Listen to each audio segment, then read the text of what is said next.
The day Rebecca Hartwell stood in her driveway watching heavy excavators tear up her prize-winning landscape to restore the agricultural drainage easement she'd been illegally blocking for 3 years, I sat on my porch, sipping coffee and tending the greenhouse she'd tried to force me to demolish. 8 months earlier, this HOA president had called my greenhouse an illegal agricultural eyesore and demanded I remove it within 30 days. What she didn't know was that I'm the county agricultural inspector who created Oregon's urban agriculture program, and that her $120,000 designer landscape was built directly over a century-old farm drainage easement affecting 8 commercial farms. By the time excavators finished, Rebecca would lose her entire backyard, face $85,000 in restoration costs, and learn that attacking a county agricultural official is a very expensive mistake. 3 months after the excavation, I watched Rebecca load the last boxes into her moving truck. Her house, once valued at $875,000 with its award-winning landscape, had just sold for $520,000. The buyer got a bargain on a house with a muddy trench where a garden used to be. Rebecca climbed into the truck without looking back, leaving behind the Suburban kingdom where she'd ruled as HOA president for 4 years. She never said goodbye, never apologized, never acknowledged that attacking my family's agricultural heritage had been the worst decision of her life. If you love stories where HOA tyrants learn expensive lessons about agricultural law, hit that subscribe button right now. What would you do if your HOA attacked your family's farming heritage? And where are you watching from? Drop a comment below, because I guarantee some of you are fighting similar battles over land rights and agricultural preservation. My name is Maria Rodriguez. I'm 43 years old, and I've been the Multnomah County Agricultural Inspector for 18 years. Before that, I was a state agricultural extension agent, and before that, I grew up on my grandmother's farm learning everything about Oregon agriculture, berry cultivation, water management, soil conservation, organic practices. Agriculture isn't just my job. It's my heritage, my passion, and my family's legacy spanning 4 generations. But understanding how I ended up in an 8-month war with an HOA president requires going back further.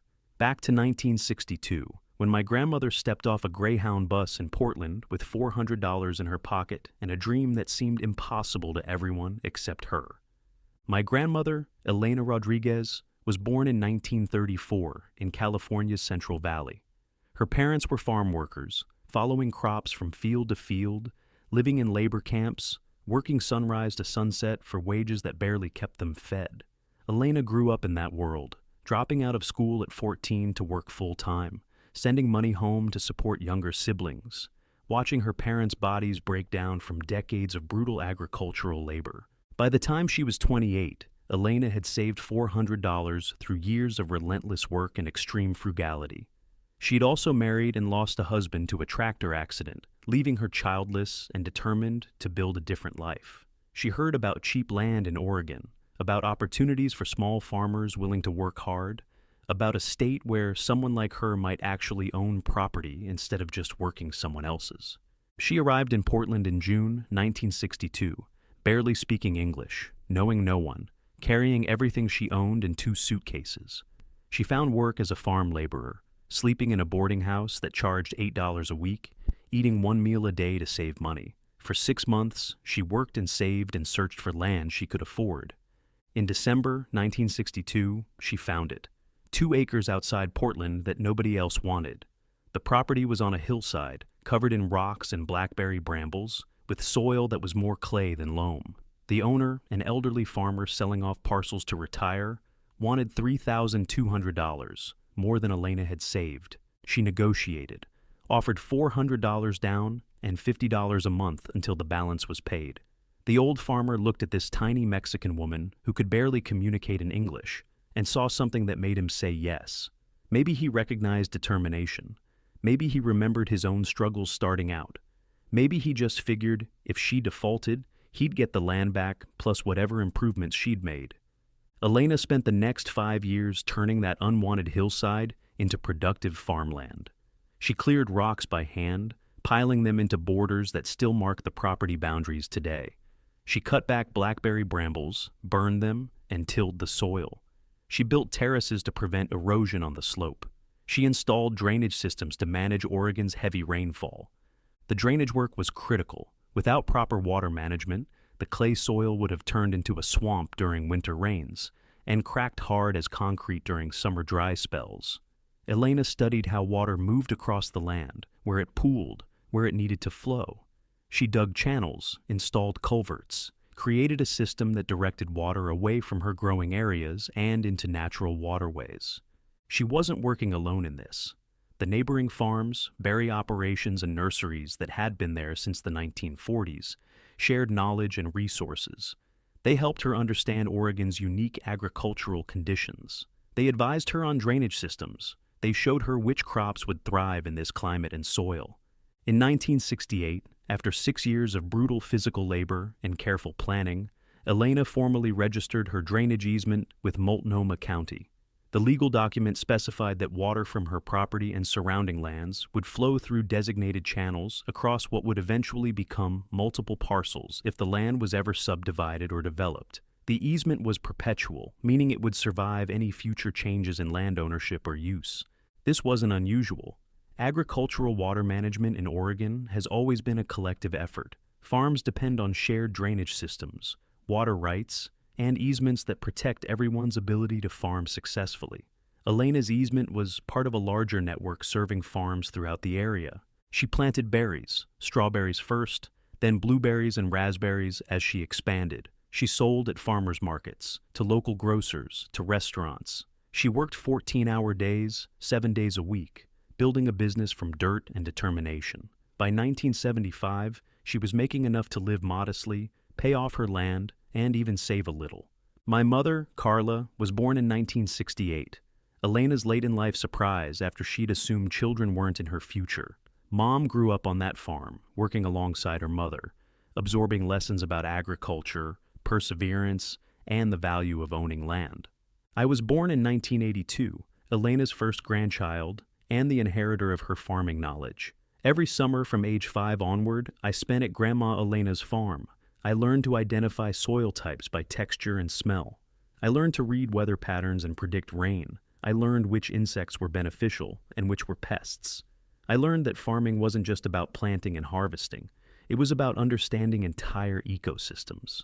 Grandma Elena taught me that agriculture is science, art, hard physical labor, and intimate relationship with land all combined. She taught me to respect natural systems, work with them rather than against them, and understand that shortcuts in farming always lead to long-term problems. She also taught me about bureaucracy and legal rights. She showed me her land deed, explained easements and water rights, made sure I understood that ownership meant responsibility. Never assume people will respect your rights, she told me in Spanish during one of our talks when I was 16. Know the law, document everything, protect what's yours because nobody else will. I took those lessons seriously. After high school, I studied agriculture at Oregon State University, earning a degree in agricultural science with a focus on small-scale farming and urban agriculture. I worked as a county extension agent, helping small farmers navigate regulations, apply for grants, implement sustainable practices. In 2007, at age 25, I became Multnomah County Agricultural Inspector. My job was inspecting farms, enforcing agricultural regulations, protecting water rights, and ensuring agricultural operations complied with environmental laws. I was good at it, thorough, fair, knowledgeable about both the science and the legal framework. Grandma Elena was proud, her granddaughter, the county official protecting farmers' rights. She'd come to America with nothing and built something that would outlast her. She passed away in 2010 at age 76. Lung problems from decades of agricultural chemicals before modern safety standards. She died in her own bed, on her own land, surrounded by family. Her last words to me were in Spanish. Keep the farm alive. Don't let them erase what we built. I inherited her 2 acres. By then, suburban sprawl had consumed most of the surrounding farmland.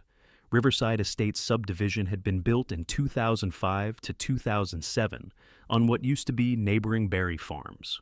Where Elena had once been surrounded by other farmers, she was now bordered by 200 suburban homes, each on half-acre lots, starting prices around $600,000. The transformation was jarring. In 15 years, the entire landscape had changed from agricultural to suburban. But Elena's 2 acres remained, a tiny island of farming heritage surrounded by an ocean of houses and manicured lawns. I kept farming, adapting to modern urban agriculture approaches. I built a greenhouse, a beautiful 30 by 40 foot structure with automated climate control, drip irrigation, LED grow lights for winter production. It was high-tech compared to Grandma Elena's methods, but the principle was the same: grow food, serve the community, honor the land. The greenhouse was completely legal under Oregon's urban agriculture laws I'd helped develop during my extension agent years. Oregon actively encourages agricultural preservation through special permits that allow farming operations on residential property if there's established agricultural history. My property qualified easily. Continuous farming since 1962, documented agricultural use, proper permits, compliance with all regulations. I grew heirloom vegetables, herbs, specialty crops for local restaurants. It wasn't large-scale commercial farming like my grandmother's berry operation, but it was meaningful agriculture that served the community and preserved farming heritage in an increasingly suburban area. For 8 years, I lived peacefully at the edge of Riverside Estates. My 2 acres bordered the subdivision, but weren't part of the HOA. I maintained the drainage easement my grandmother had established, ensuring water flow remained unobstructed. The neighboring farms, now located a few miles out, still depended on that easement for proper drainage. Then, 3 years ago, Rebecca Hartwell bought the house directly adjacent to my property. The house had been built in 2005 on what used to be part of a neighboring berry farm. It was one of the original Riverside Estates homes, a 4,200 square foot McMansion with a standard lawn and basic landscaping. Rebecca and her husband David moved from California, tech money, remote work, flexibility, looking for a bigger house with lower cost of living. Rebecca was 51, David was 54, and they'd sold their Silicon Valley home for $2.1 million, thinking Oregon real estate was a bargain. I met Rebecca the week she moved in, bringing over a basket of vegetables from my greenhouse as a welcome gift. Tomatoes still warm from the afternoon sun, cucumbers, fresh herbs, a small bunch of kale. The kind of welcome I'd have appreciated when I was new somewhere. She answered the door in designer athleisure, the kind that costs $200 for yoga pants you'll never actually work out in. Her hair was perfectly styled, her nails manicured, everything about her screaming expensive taste and California money. "Hi, I'm Maria Rodriguez. I live next door. Welcome to the neighborhood." I held out the basket. She looked at the vegetables like I'd handed her something that might be contaminated. "You grew these yourself?" "In my greenhouse. I farmed the land my grandmother worked for 40 years. If you ever need fresh vegetables, just let me know." "That's rustic." She didn't take the basket. "We usually shop at Whole Foods. We're very particular about our food sourcing. These are organic, no chemicals, grown right next door. I'm sure they're fine for your lifestyle, but we prefer to know the full supply chain of our food. We're actually vegan, and we need to verify growing practices, worker treatment, sustainability metrics. Whole Foods has that transparency." I almost laughed. She was lecturing me about agricultural worker treatment, while I was literally standing there as a third-generation farm worker family. But I kept my expression neutral. "I understand. The offer stands if you change your mind. We appreciate the gesture, but we're not comfortable with unregulated food sources." She started closing the door, then paused. "Also, I noticed your agricultural structure. Does the HOA know about that?" "My greenhouse? I'm not part of the HOA. My property predates the subdivision." "Oh." She looked disappointed, like she'd wanted a different answer. "Well, welcome to the neighborhood anyway." The door closed. I stood there holding rejected vegetables, realizing I'd just met someone who viewed my family's farming heritage as something suspicious and inferior to corporate grocery chains. That should have been my warning that Rebecca Hartwell and I would never see eye to eye. Over the next few months, I watched Rebecca establish herself in Riverside Estates. She joined committees, attended every HOA meeting, volunteered for beautification projects. She had opinions about everything: landscaping standards, architectural guidelines, acceptable paint colors. She spoke with the confidence of someone who'd never been told no. 6 months after moving in, she ran for HOA President. Her campaign was professionally organized, printed flyers, a website, email blasts to all residents. Her platform emphasized protecting property values through aesthetic excellence and community standards. She promised to elevate Riverside Estates to destination community status and ensure every property meets the highest standards of suburban perfection. She won easily. Most residents didn't care enough to vote, and those who did were swayed by her energy and apparent competence. Tom Garcia, a retired postal worker who'd been president for 3 years, with a philosophy of minimal interference in people's lives, seemed relieved to hand over responsibility to someone so enthusiastic. Rebecca's first act as HOA president was ambitious. She hired Cascade Landscape Design, an expensive Portland company, to transform her own property into what she called a showcase demonstrating Riverside Estates' commitment to beauty and environmental consciousness. I watched the transformation over several weeks. Multiple crews arrived daily: landscapers, irrigation specialists, stone masons, water feature installers. The scope was impressive and expensive. They excavated significant portions of her yard, brought in tons of topsoil and decorative stone, installed elaborate irrigation systems, created flowing pathways with decorative pavers. The centerpiece was a koi pond with waterfall, an elaborate water feature that required extensive excavation and plumbing. Workers dug down 4 feet, installed pond liner, created a rock waterfall with recirculating pumps, added filtration systems. Rebecca spent days selecting koi, researching water chemistry, planting aquatic plants. Around the pond, they installed a rose garden, hybrid tea roses, each plant costing $40 to $60, arranged by color in geometrically precise beds bordered by decorative boulders. Each boulder weighed 200 to 400 pounds, positioned with machinery to create natural-looking arrangements. They planted 3 Japanese maples, mature specimen trees that cost $3,000 each, carefully placed for maximum aesthetic impact. They added perennial beds, ornamental grasses, a small grove of flowering cherry trees, decorative lighting throughout. The project took 6 weeks and transformed Rebecca's yard from builder-basic suburban lawn into magazine-worthy showcase. I estimated the cost at $120,000, more than many people spend on entire home renovations. And I noticed immediately what Rebecca's expensive landscapers either didn't know or didn't care about. They'd built the entire showcase directly over my grandmother's drainage easement. The koi pond sat precisely where the main drainage culvert ran, the primary channel that moved water from multiple properties downstream to the commercial farms. The waterfall had been constructed using soil excavated from burying that culvert.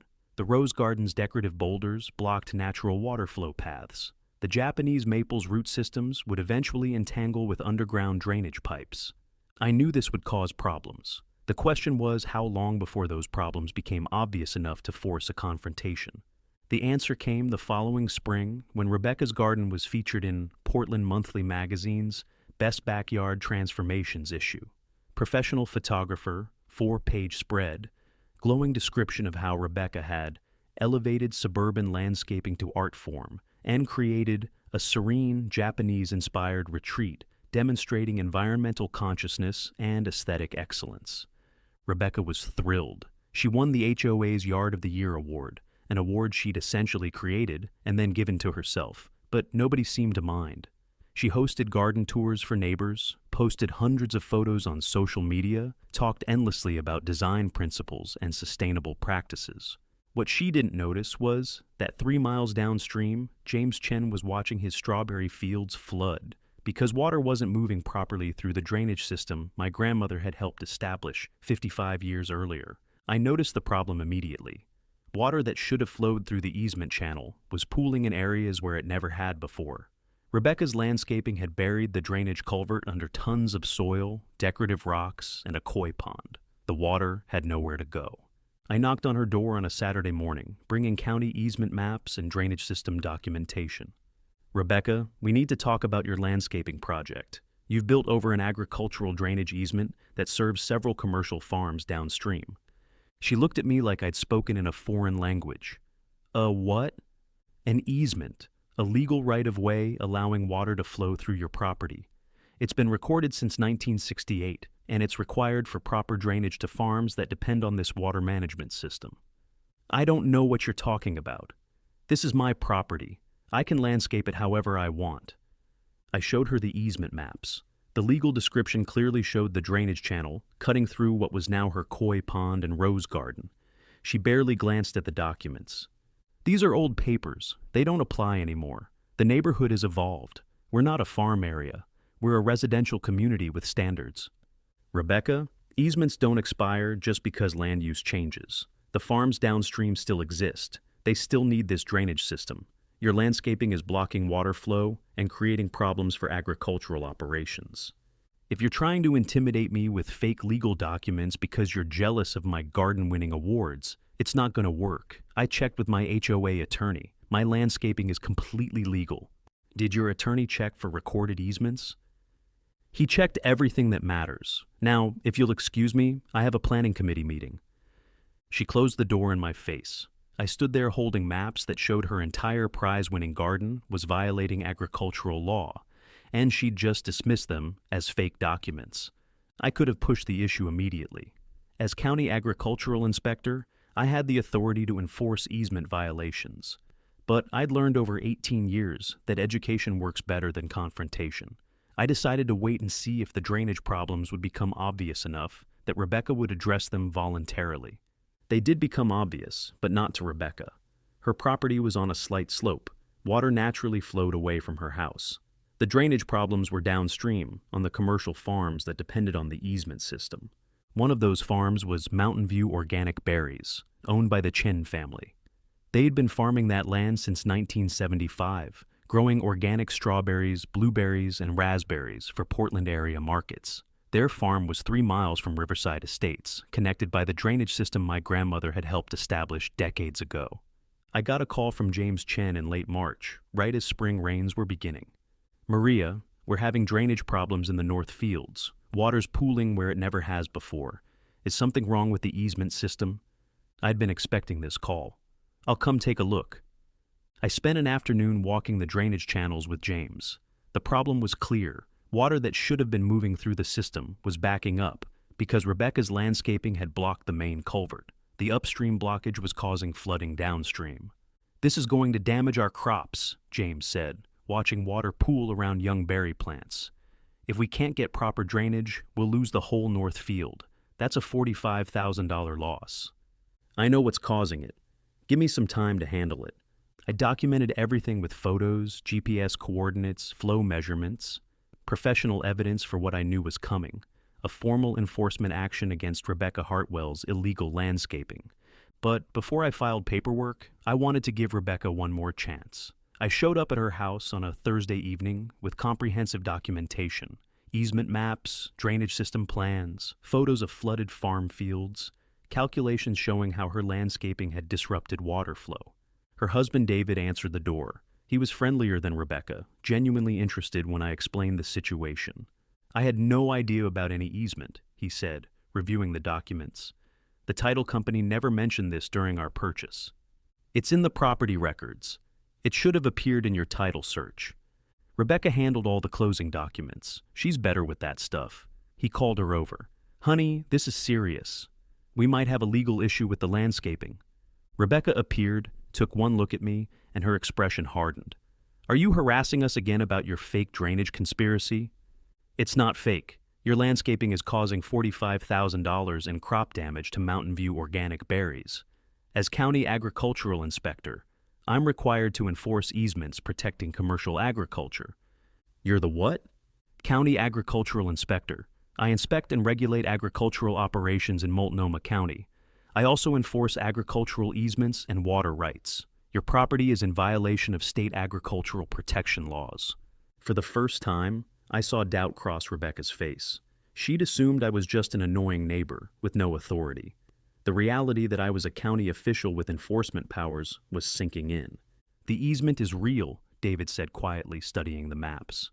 "Look at the legal description. It matches our property lines exactly." Rebecca snatched the documents from him. "I don't care what old papers say. I spent $120,000 on that landscaping. I won Yard of the Year. My garden was in Portland Monthly. I'm not tearing it up because some farms 3 miles away have water problems. Those farms have legal rights predating your development by decades. Your landscaping is destroying their livelihood.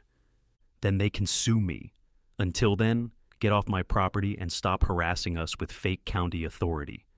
She slammed the door. I heard David trying to reason with her through the closed door, but Rebecca wasn't listening. She'd decided I was the enemy, and no amount of evidence would change her mind. I filed the official violation notice with the county the next morning. The legal wheels started turning, slowly but inevitably. Rebecca's next move was pure HOA President Karen behavior. If she couldn't dismiss my concerns, she'd attack me directly. 2 weeks after I filed the easement violation, I received a certified letter from the Riverside Estates HOA. Rebecca had apparently spent those 2 weeks researching HOA rules, looking for anything she could use against me. The letter informed me that my greenhouse violated multiple HOA covenants, Section 4.7, Prohibited Structures, Section 6.3, Agricultural Operations, and Section 8.12, Commercial Activity. I was required to remove the greenhouse within 30 days or face fines of $500 per day. The letter was nonsense on multiple levels. First, my property wasn't in the HOA. It predated the subdivision by decades. Second, my greenhouse was properly permitted under Oregon's urban agriculture laws. Third, HOA rules can't override state agricultural protection statutes. But Rebecca wasn't interested in legal reality. She was interested in revenge. The attacks escalated quickly. Rebecca filed a complaint with county code enforcement, claiming my greenhouse was an unpermitted structure. She reported me to the state agriculture department for illegal commercial farming without proper business licenses. She convinced 3 HOA board members to sign a petition demanding county action against my commercial agricultural operation in a residential zone. Every complaint was baseless, but each one required time and paperwork to refute. Rebecca was using bureaucracy as a weapon, flooding agencies with complaints, hoping something would stick. The breaking point came at a Riverside Estates HOA meeting in late April. Rebecca had added neighborhood agricultural nuisance to the agenda. I wasn't a member of the HOA and wasn't required to attend, but several neighbors called, warning me that Rebecca was planning something. I showed up at the community center that evening. About 40 residents were present, most looking confused about why agricultural nuisance was being discussed. Rebecca stood at the front with a PowerPoint presentation. She'd prepared a full attack on my greenhouse, complete with photos, property value analysis, and claims about how agricultural operations degraded residential character. As your HOA president, I have a duty to protect your property values, Rebecca began. For too long, we've allowed agricultural blight at the edge of our community. Maria Rodriguez operates a commercial farming operation in direct violation of residential zoning. Her greenhouse is an eyesore that threatens everything we've built here. She showed photos of my greenhouse, taken from her property with a telephoto lens, making it look like some kind of industrial facility rather than a beautiful growing structure. This commercial operation includes regular truck traffic, noise from equipment, and agricultural runoff that could contaminate our water supply. I've filed complaints with every relevant county agency, but they've been slow to respond. That's why I'm proposing that Riverside Estates take legal action to force removal of this agricultural nuisance. Several residents shifted uncomfortably. They'd been neighbors with my grandmother for years before Riverside Estates existed. They knew the history. Tom Garcia, who lived 3 houses from Rebecca, raised his hand. Maria's family has been here since the 1960s. That's her grandmother's farm. She's not part of our HOA. That's exactly the problem, Rebecca responded. She's operating under outdated agricultural exemptions that no longer make sense in a developed residential area. We need to force the county to update zoning requirements. That's when I stood up. May I respond to these accusations? Rebecca's expression went from confident to alarmed. She hadn't expected me to attend. Maria, this is an HOA member meeting. You're discussing my property. I have a right to respond. She nodded reluctantly. I walked to the front, bringing my laptop and a folder of documents. My name is Maria Rodriguez, and I'm the Multnomah County Agricultural Inspector. I've held this position for 18 years. Before that, I worked as a state agricultural extension agent. I'm also a licensed urban agriculturalist under Oregon's food security and agricultural preservation programs. I saw Rebecca's face pale slightly. The county inspector reveal was landing. My greenhouse is fully permitted under ORS 215.283, which protects agricultural operations on land with established farming history. My property has been continuously farmed since 1962. My permits are current. My operations comply with all state and county regulations, and I'm exempt from HOA jurisdiction because my land predates this subdivision. I pulled up my presentation, professional, factual, comprehensive. What Mrs. Hartwell hasn't told you is that her prize-winning landscape violates a recorded agricultural easement established in 1968. This easement provides drainage for 8 commercial farms, including Mountain View Organic Berries, Sunrise Nursery, and Westside Vegetable Farm. These operations employ 43 people and generate $2.3 million in annual agricultural revenue. I showed photos of the flooded fields, drainage maps, legal descriptions of the easement. Mrs. Hartwell's landscaping has buried the main drainage culvert under a koi pond and rose garden. This is causing flooding that threatens crops, violates agricultural protection laws, and could result in significant financial liability for crop damages. Rebecca tried to interrupt. That's a lie. It's documented fact. I've filed an official easement violation with the county. Mrs. Hartwell has 60 days to restore the drainage system or face enforcement action, which includes excavation of her landscaping at her expense, restoration of the easement, and potential fines for agricultural damages. The room was dead silent. Residents were looking at Rebecca with expressions ranging from confusion to alarm. Tom Garcia spoke up again. "Rebecca, is this true? Did you build over an easement?" "Those are old documents that don't apply anymore." "Easements don't expire," I said calmly. "They're permanent legal rights recorded with the property. Anyone doing a proper title search would have found this." David, Rebecca's husband, stood up. "I need to review our title documents. This is the first I'm hearing about any enforcement action." He walked out, pulling out his phone. Rebecca stood there, her presentation abandoned, her authority crumbling. The HOA meeting dissolved into chaos. Residents wanted to know if their properties had similar issues. Tom Garcia moved to table Rebecca's proposal about my greenhouse and instead investigate the easement situation. The motion passed unanimously. Rebecca gathered her papers and left without saying another word. But she wasn't done fighting. She'd just shifted tactics. The next morning, I received an email from Rebecca's attorney, a Portland law firm, specializing in HOA disputes and property law. The letter threatened a lawsuit for agricultural nuisance, property value diminishment, and operating a commercial enterprise in violation of residential zoning. The legal language was aggressive and comprehensive. They claimed my greenhouse operations created noise pollution from equipment, traffic from delivery vehicles, potential pest infestations from agricultural activity, and water runoff that could contaminate neighborhood wells. None of it was true, but that didn't matter for a nuisance lawsuit designed to bury me in legal costs. It was a calculated strategy.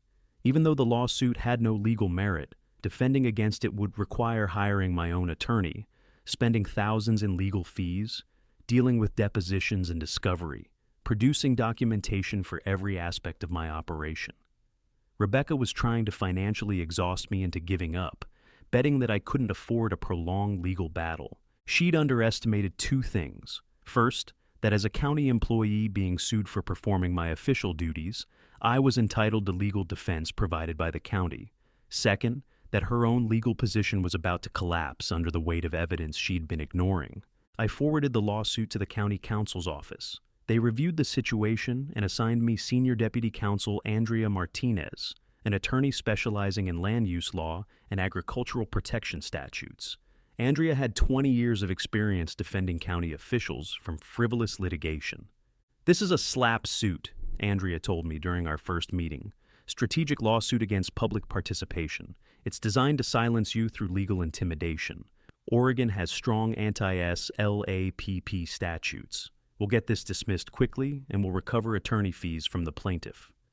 Andrea filed a motion to dismiss under Oregon's anti-SLAPP law, arguing that Rebecca was suing me for exercising my official duties as county agricultural inspector. The motion included my documentation of the easement violations, the history of Rebecca's harassment campaign, and evidence that her lawsuit was retaliation for legitimate enforcement actions. The hearing was scheduled for 6 weeks later. In the meantime, Rebecca's legal problems were multiplying. Her own attorney had discovered the easement issue while researching her lawsuit against me. During their investigation, they'd pulled property records and found the 1968 easement recording. They had also discovered that Rebecca's title insurance specifically excluded coverage for unrecorded or improperly recorded easements and agricultural water rights. Translation: if the easement caused property damage or required expensive corrections, Rebecca's insurance wouldn't pay a cent. She was personally liable for all costs. Her attorney advised her to drop the lawsuit against me and focus on mitigating her easement violation. Rebecca refused. She'd convinced herself that attacking me was the path to victory, that if she could force me to remove my greenhouse, somehow the easement issue would disappear. It was magical thinking born of desperation. The Chen family at Mountain View Organic Berries had been monitoring the situation. When their spring planting season arrived and water was still pooling in the north fields because of Rebecca's blocked easement, they consulted with their own attorney about crop damage claims. In May, the Chins filed a civil lawsuit against Rebecca Hartwell for agricultural damages caused by easement obstruction. They were claiming $67,000, one full season of lost strawberry production from the flooded north field. Their attorney had documented everything: photos of standing water, soil analysis showing waterlogged conditions, crop loss projections from their agricultural consultants. Rebecca was now facing two separate legal battles: her lawsuit against me, which was about to be dismissed, and a legitimate damages claim from farmers whose crops she'd helped destroy. The dismissal hearing for Rebecca's lawsuit came first. Judge Patricia Hernandez reviewed the motion, the evidence, and the arguments. Her ruling was swift and decisive. This is clearly a retaliatory lawsuit filed against a county official performing her legal duties, Judge Hernandez stated. Ms. Rodriguez is protected under Oregon's whistleblower statutes and anti-SLAPP provisions. The plaintiff has failed to show any legitimate basis for claims of agricultural nuisance when the defendant's operations are properly permitted and predate the plaintiff's residence by decades. Motion to dismiss granted. Then came the part that made Rebecca's face go pale. Furthermore, under Oregon Revised Statutes 31.152, the prevailing party in an anti-SLAPP motion is entitled to attorney fees. Ms. Hartwell, you are ordered to pay county council's fees in the amount of $18,500. You have 60 days to remit payment. Rebecca had just spent over $25,000 on her own legal fees trying to attack me, and now owed an additional $18,500 for my legal defense. She'd burned through $43,500 trying to force me to remove my greenhouse, and she had nothing to show for it except mounting debt and a growing reputation in the neighborhood as someone who made terrible decisions. Her husband David looked devastated. I overheard him in the courthouse hallway after the hearing, talking to Rebecca with barely controlled frustration. This has to stop. We've spent over $40,000 on legal fees. We owe the county $92,000 for the drainage work, and now the Chens are suing us for crop damages. We're burning through our savings fighting battles we can't win.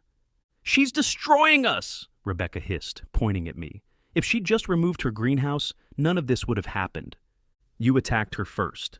You filed the HOA complaint. You started the lawsuit. You built over an easement without checking property records. This is on us, Rebecca. This is on you. It was the first crack in their united front. David was recognizing the financial catastrophe Rebecca's crusade had created. Meanwhile, the county's easement enforcement was proceeding. Rebecca had ignored the 60-day compliance deadline, apparently believing that if she just refused to acknowledge the problem, it would go away. It didn't go away. In July, the county filed a formal enforcement order requiring Rebecca to restore the drainage easement. She had 30 days to submit a restoration plan prepared by a licensed civil engineer, or the county would hire contractors to do the work and bill her for the costs. Rebecca hired an engineer, hoping to find a compromise solution that would preserve some of her landscaping. The engineer's report was devastating. The koi pond sat directly over the main culvert. The waterfall feature had been built with the excavated soil from burying the drainage channel. The rose garden used decorative boulders placed directly in the water flow path. There was no compromise solution. The entire showcase landscape would have to be excavated and rebuilt to restore proper drainage. The engineer's estimate for restoration work was $85,000.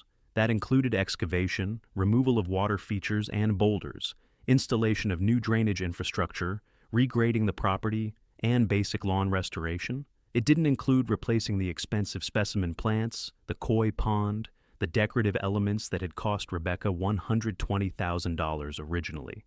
Rebecca refused to do the work. She filed appeals, claiming the easement was no longer valid, arguing that residential use had superseded agricultural rights, demanding that the farms downstream pay for any restoration. Every appeal was denied. Agricultural easements don't expire. They can't be superseded by residential development. And the property owner blocking the easement is responsible for restoration costs. By September, with Rebecca still refusing to comply, the county authorized emergency enforcement. They hired contractors, scheduled excavation, and sent Rebecca a final notice. Work begins. October 15th, costs will be billed to property owner. Access will be by legal right, regardless of owner cooperation. Rebecca's final desperate move was trying to rally the HOA against me. She called an emergency meeting, claiming the county's enforcement action was government overreach, threatening all Riverside Estates property owners. Tom Garcia, who'd been elected interim HOA president after Rebecca's authority had collapsed, shut that down immediately. Rebecca, you're facing enforcement because you broke the law. You built over an easement without doing proper research. That's on you, not the county and not Maria. She's vindictive. She's targeting me because I tried to improve community standards. You tried to force her to demolish her grandmother's greenhouse while you were violating agricultural law. The county is doing its job. You need to accept responsibility. Rebecca showed up with attorneys on October 15th, trying to block the contractors from accessing her property. The county had legal authority, and the Portland police were on site to ensure access. Rebecca's attorneys advised her to let the work proceed, rather than face additional charges for interfering with legal enforcement. I sat on my porch that day, tending my greenhouse and watching excavators tear up Rebecca's award-winning landscape. The koi pond was drained, the fish relocated, the decorative boulders hauled away. They excavated 4 feet deep, exposing the old drainage culvert my grandmother had installed in 1968. They installed new drainage pipes, proper gravel beds, geotextile fabric. They regraded the property to ensure water flow. By the time they finished 3 days later, Rebecca's showcase garden was gone. What remained was a muddy trench cutting through her property, bare earth where roses had been, empty space where the koi pond and waterfall had created magazine-worthy beauty. Rebecca stood in her driveway watching the destruction, crying while her husband tried to comfort her. I didn't feel victorious. I felt sad that it had come to this. If she'd just listened 8 months ago, she could have worked with engineers to design landscaping that accommodated the easement.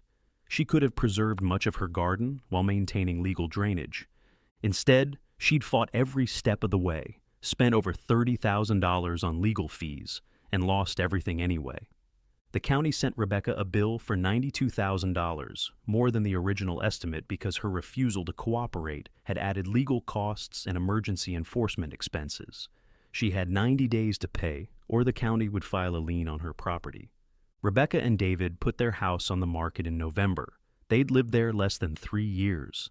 They'd paid $825,000 for the house, invested $120,000 in landscaping, and now owed the county $92,000 for restoration costs. The real estate market wasn't kind. Buyers saw the muddy trench cutting through the property and asked uncomfortable questions. Why was there a drainage easement? Would this happen again? Was the entire subdivision built on farmland with similar issues? The house sat on the market for 4 months, price dropping repeatedly. It finally sold in March for $520,000, a devastating loss even before accounting for Rebecca's landscaping investment and county bill. I saw Rebecca loading her moving truck that last day. She looked exhausted, older than her 54 years, defeated by a battle she'd started and couldn't win. David waved at me as they pulled away. Rebecca didn't look back. The new owners were a young couple with agricultural backgrounds. She was a landscape architect. He was an environmental engineer. They understood the easement, respected its purpose, and were excited to design landscaping that worked with the drainage system rather than against it. They introduced themselves the week they moved in, bringing questions about native plants and water-wise gardening. She asked if I'd consult on their landscape design. He wanted to understand the full drainage system to ensure their plans wouldn't cause problems. "We love that you're preserving agricultural heritage here," she told me. "It's rare to find people who understand that suburbs and farming can coexist." They built a beautiful landscape over the next year. Native plants, rain gardens that worked with the drainage system, vegetable beds that honored the land's farming history. Their property became a showcase for sustainable design that respected legal rights and environmental systems. The HOA changed too.